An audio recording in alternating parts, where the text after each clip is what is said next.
YouTube, how's it going? The Goat House is back with another 7-round mock draft, doing this for every single team in draft order, and we're at my team. The Vikings is my team. You know, a lot of you probably already know that. Some of you always wondering. Got a couple other guys in the channel that have different, are fans of different teams, but the Vikings are my team, and it was an unfortunate, rough year, but really, the line. The offensive line, that's what they got to focus on. That's what they got to turn around. And just like that, I believe they can be a contending team. You know, we expect a lot from the defense. I think as soon as the offensive line is set, I think it gets a lot better. And, the main thing in the offseason is really not who they sign. You know, they did bring back Barr. They didn't get too much in the offensive line so far. But the main thing to me is the coaching changes. You know, you got Kubiak in there, won 4 Super Bowls. Smart guy. And he's a genius when it comes to the run game and the blocking schemes for the run game, and they bring Rick Dennison in for the offensive line coach. The Vikings did not have an offensive line coach during last year. We had a tight end coach filling in at that, so that wasn't smart. So I think they do like some of the current pieces at the offensive line, and they can make that work, but you got to go into this draft class that's full of very good offensive linemen and make something happen here. It's going to be tempting for Zimmer to go get some of his defensive guys here, so let's see what I give him here. Right before we get started, check all this out, all in the description. Twitter, Instagram, Patreon, all kinds of fun stuff there. We're always interacting with you guys on Twitter, Instagram. We have daily posts about our videos, and Patreon has exclusive content. So links in the description for all those. Let's move on. Vikings first pick. This is best case scenario, but realistic. Jonah Williams, if he's there, they take him. No brainer. He can start at left tackle for them. They can move Reef to left guard or cut him, but I think they keep him. 2 years ago, he's pretty solid. Or keep Reef at left tackle, Jonah Williams at left guard. I believe Klein will play the right guard spots. Elflein will play the center. Brian O'Neill at right tackle. They could move O'Neill to left tackle, but he was our best lineman when he was at right tackle, so why change that? So Jonah Williams could be the starting left tackle, left guard right away. Some think he's going to go way earlier in this, but, the run-on quarterbacks, we got receivers creeping up. We got other offensive linemen people may be more interested in pass rushers. I think that could all push a guy like Jonah Williams back, and that could be a very good pick for the Vikings here, exactly what they need.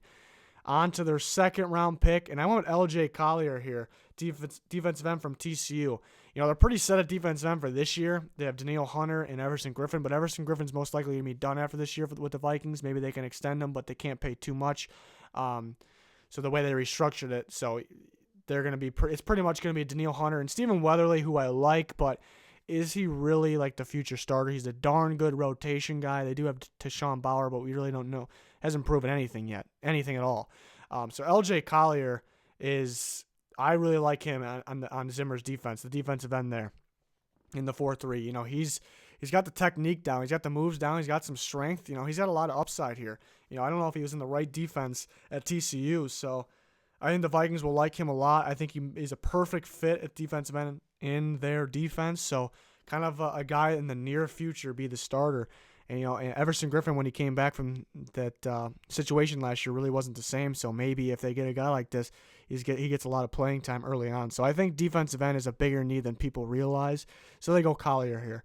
Next pick, I went with, Zimmer's got to get a corner. Isaiah Johnson from Houston. I know they had a private workout with him. They're interested in him. Very long corner and tested very well. Pretty good career at Houston. The Texas Tech game was a little bit, he let Antoine Wesley, who's in this draft, go off a little bit on him. But, he's a guy that Zimmer's going to want to work with. And, Trey Wayne's probably gone. They're still looking to trade him possibly. And maybe they did by the time this video's up. But he's going to be gone next year. They're not going to be able to pay him. And they would be okay because they have Rhodes, they have Mike Hughes, and they have Holton Hill on the outside. Mackenzie Alexander's a slot guy. And Mike Hughes could be a little bit of both, outside, inside. So they would be good losing Trey Waynes, but talk about Rhodes constantly coming out hurt. Mike Hughes tore his ACL in his rookie season. And Mackenzie Alexander missed some games here and there, but like I said, he's a slot guy. Holton Hill seems to be healthy, but not too much action. So they definitely need another corner for the future. If they got one like this, he wouldn't be playing much early on unless somebody got hurt, but they got to look out for their future here. Really, they don't have a whole bunch of huge needs. It's just that offensive line. And there's some positions that I think they can go big or go home. Like people think we'll get to it. We'll get to some of those positions. Next pick, Nate Davis from Charlotte. He's going to play guard for them. Jonah Williams most likely a tackle in the future, even though he starts at guard. Could possibly start at guard right away, but he's going to be a tackle in the future possibly. Nate Davis probably wouldn't start right away, but if you're a Vikings fan, we've been very unfortunate with injuries in general, but really looking at the offensive line, been a lot of injuries, so definitely need more offensive line. This guy's got a lot of upside. I know they're interested in him, and that possibly can be a 4th-round pick. They don't have a 5th-round pick, which made this next one tough because this is an A-plus pick. I do think he can be there, and it's realistic, but what he should go is earlier in this, and that's Devine Ozigbo from Nebraska. He should probably go 4th or 5th round, but the running backs always drop, and they will drop. The running backs will get pushed back. Josh Jacobs will be the first one off the board, probably 2nd round. They all get pushed back there. There's going to be a gap of him. So Ozigbo and not getting a combine invite kind of hurt him, but he's very good. They need another guy behind Cook, and Ozigbo is the type of guy they're looking for. And he actually did a good job catching the ball a little better this year, which was good to help his stock a little bit. But, if I had to put money on it, it'd probably be late 5th because running backs will drop. But I think it is realistic to get him in the 6th because, the running back class there's not really great ones, but there's a long list of guys. So I think guys like this get pushed back, and they could possibly get one here. Moving on to the next pick, they have another 6th-rounder. Jalen Hurd, the wide receiver from Baylor. They need another wide receiver. It's hard to identify which type of receiver they're looking for. Do they want a Laquan Treadwell replacement because he's a free agent next year? Do they want somebody like that? Or do they brought in Aldrick Robinson last year. They used him a lot. He's still a free agent at this point. They could bring him back. Do they want more of a guy like that to be their number 3 receiver? So I gave him Jalen Hurd. A guy that's a limited amount of time at receiver has really picked it up. His route's been good, and he can play outside, can play in the slot because he's kind of shifty for his size too. So I kind of gave him a mixture there. Kind of a guy, they don't really need to step up instantly, but then for the future they will need him too. So I think that makes sense. But it's kind of tricky to decide what the Vikings want to do at the receiver spot because their best receivers are Diggs and Thielen, guys who play in slot, play outside, both very good route runners, both shifty.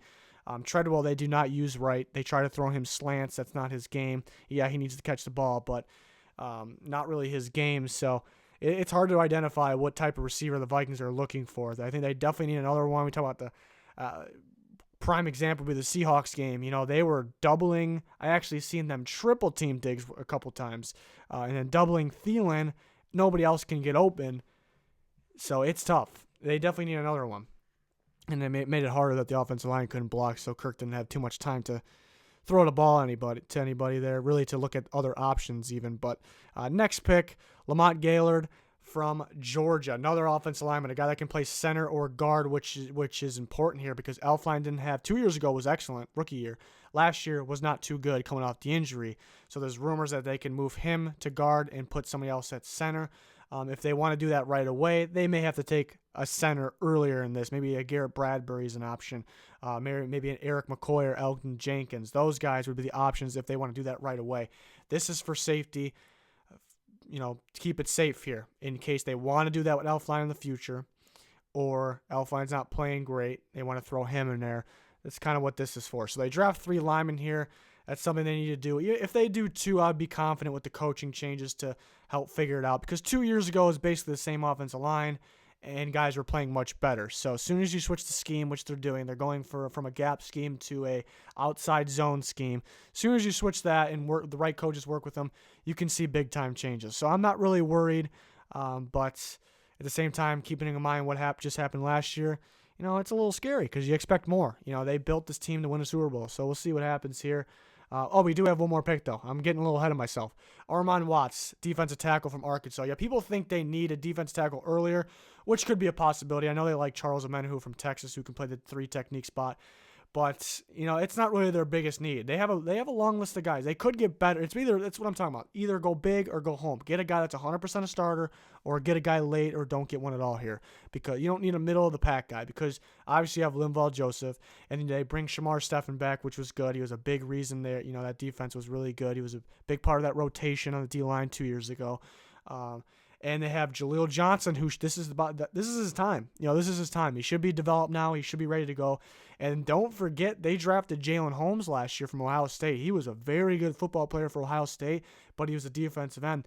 The Vikings move him to D tackle. They think he fits better there, and they're very good at developing defensive linemen. So Jalen Holmes is a guy to keep an eye out for. Maybe they can use a deep depth guy or an instant starter. They don't need another middle of the pack guy. They can spend those picks on something else to help them. So Armon Watts, pretty good upside here, but needs some work. The Arkansas defense tackle, it's just a late round guy they can grab. People have them grabbing linebackers too. Yeah, I think it's you go big or you don't take one at all, because you can replace Ben Gideon. I mean, you can get better from him, but he's still young. He's getting better. He started as a rookie. And at the same time, he starts, but most of the game, the Vikings play with 2 linebackers. They play with Kendricks and Barr. They play with a lot of DBs. So it's not the most important position. So if you're going to go with a linebacker, you better go big, and he better be definitely better than Gideon. But other than that, they got some depth. They got Eric Wilson. They drafted Devontae Downs last year. Kentrell Brothers is pretty solid. They got some depth there. So they don't really need to get one down here.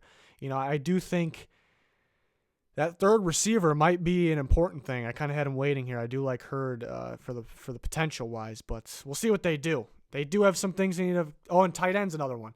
Tight end, they're interested in Noah Fant. If you don't get a Noah Fant type guy, a first round type guy, I don't think you get one at all. You got Rudy. Like, how much longer is he going to last? Probably not that long, but he's still playing at a pretty solid level. And then you have Morgan, who's a very good blocker, and then you drafted Conklin. There's no reason to draft another Conklin down here. It's either go big or go home. And I don't think, Hawkinson would be pretty appealing, but I don't know if they want the blocking type. And Hawkinson's way more than that. So I think they would take him if he's there, possibly, if their lineman's not there. But I think they're more interested in a Noah Fant style, bring something different to their offense. But if they don't take one there, don't think they're taking one at all. That's just me. But yeah, that's going to do it for my Vikings 7-round mock. We're going to do all these in draft order, eventually get to your team. Apologize for the wait. Plenty of draft content once we get closer. We already got plenty, but we're going to have much more once we get closer to the drafts. We're going to be live during the draft. Can't wait for that. Going to be a lot of fun. 20K is our subscriber goal. Please help us get there by clicking that button if you haven't quite yet. Clicking the like button, notification button, both those would be much appreciated as well. But yeah, thanks for watching. That's going to do it for this one. Goodbye.